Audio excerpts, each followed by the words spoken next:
നിർദ്ദിഷ്ട തീരദേശ ഹൈവേയുടെ ഭാഗമായി രാമന്തളി മാടായി പഞ്ചായത്തുകളെ ബന്ധിപ്പിക്കുന്ന ഓലക്കാൽ കടവ് പാലത്തിന്റെ നിർമ്മാണ നടപടികൾ അനിശ്ചിതമായി നീളുന്നു. ഇവിടെ പാലത്തിനായി ഏകദേശം 6 ദശകം മുൻപ് തന്നെ ശ്രമം ആരംഭിച്ചിരുന്നു.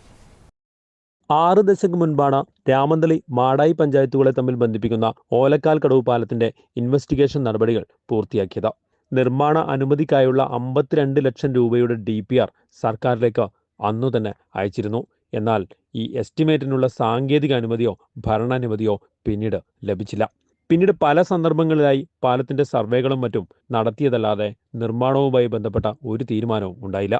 പുതുതായി തീരദേശ ഹൈവേ വരുമ്പോൾ പാലം പൂർത്തിയാകുമെന്ന പ്രതീക്ഷയാണ് നാട്ടുകാർക്കുള്ളത്.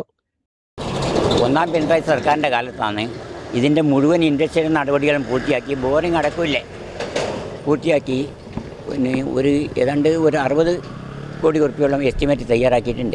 400 മീറ്റർ നീളത്തിലും ഒരു 15 മീറ്റർ വീതിയിലും കണക്കാക്കിയാണ് പാലത്തിന് ഡിസൈൻ തയ്യാറാക്കിയിട്ടുള്ളത്.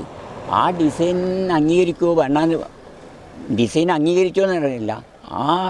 ആ എസ്റ്റിമേറ്റിന് ഇതുവരെയും ഭരണാനുമതി കിട്ടിയിട്ടില്ല. ഇതിൻ്റെ അതേ കാലയളവിൽ തന്നെയാണ് ഈ വലിയപറമ്പിലെ പാലം. അതിന് ഭരണാനുമതിയും കിട്ടി ടെൻഡർ സ്റ്റേജിലേക്ക് നീങ്ങിക്കൊണ്ടിരിക്കുകയാണ്.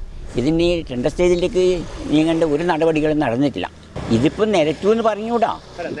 ഇതിപ്പം ഈ ഹൈവേൻ്റെ തീരദേശ ഹൈവേൻ്റെ ഭാഗമായി തന്നെ ഇതെല്ലാം വരുന്നത്. പക്ഷേ അത് 18 മുതൽ തുടർച്ചയായിട്ട് ഈ സർവേയും land acquisition. News bureau, Payyanur.